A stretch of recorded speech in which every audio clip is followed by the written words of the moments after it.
we're down here in Georgia doing some hog hunting, but what's unique about this hunt is we're doing it at night with thermal optics. Now this is my first foray into using thermal optics for anything, so I've learned a lot over the last 24 hours, and one of the biggest takeaways so far is that you look at this technology and it seems intimidating at first because it seems like there's a lot going on, because really it's a supercomputer and an optic is what we're looking at.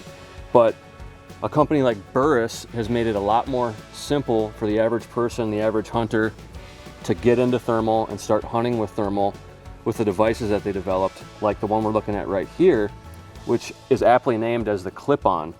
This thermal optic clips directly on to a traditional rifle scope, so you can transform your current rifle rig into a thermal optic rifle rig so you can start hunting at night. Now my friend Phil here from Burris, he's the product manager. He knows more about this thing than anybody, so I'm gonna have him break down some of the tech specs. But what I wanna tell you is that this clip-on is super cool. So if you wanna get into thermal hunting, or if you're already into thermal hunting and you've got a traditional rifle scope set up on your hunting rifle, consider looking at one of these things, because all you have to do is clip it on and you're good to go for thermal, so you can transition between day and night hunting with one optic. And it has some other capabilities that Phil is going to describe here, but this one is the 50. They've also got a 35. He'll break down the differences, and overall, just what is this thing about? How does it work?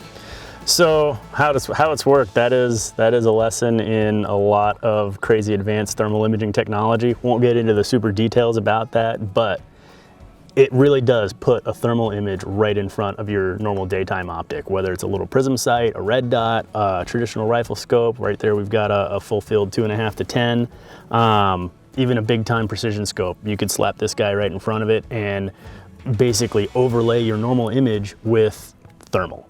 And that does obviously give you a huge capability increase in being able to find, acquire, and engage targets.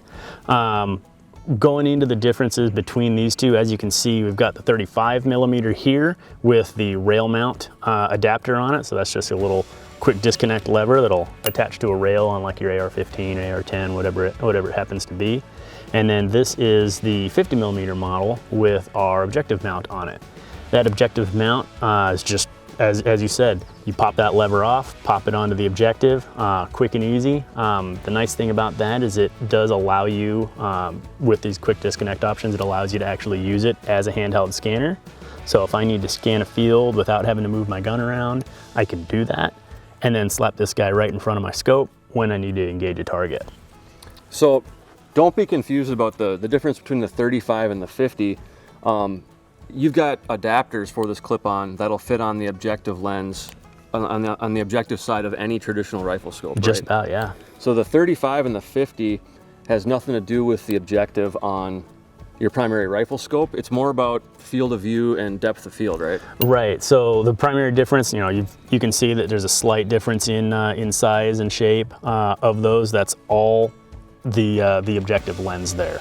The core unit is exactly the same. It's a 400 by 300 sensor, which is a little bit of an upgrade over the industry standard 384 by 288 sensors. But your main differences in performance is your 35mm, the smaller focal length, is going to give you a really wide field of view.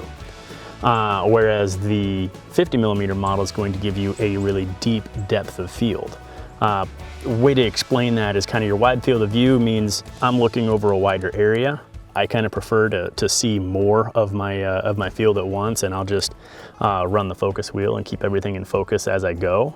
Whereas with this, you've got such a wide depth of field that once you set it for about the range that you're looking at, pretty much everything you're looking at is going to be in focus because that depth of field is so much wider.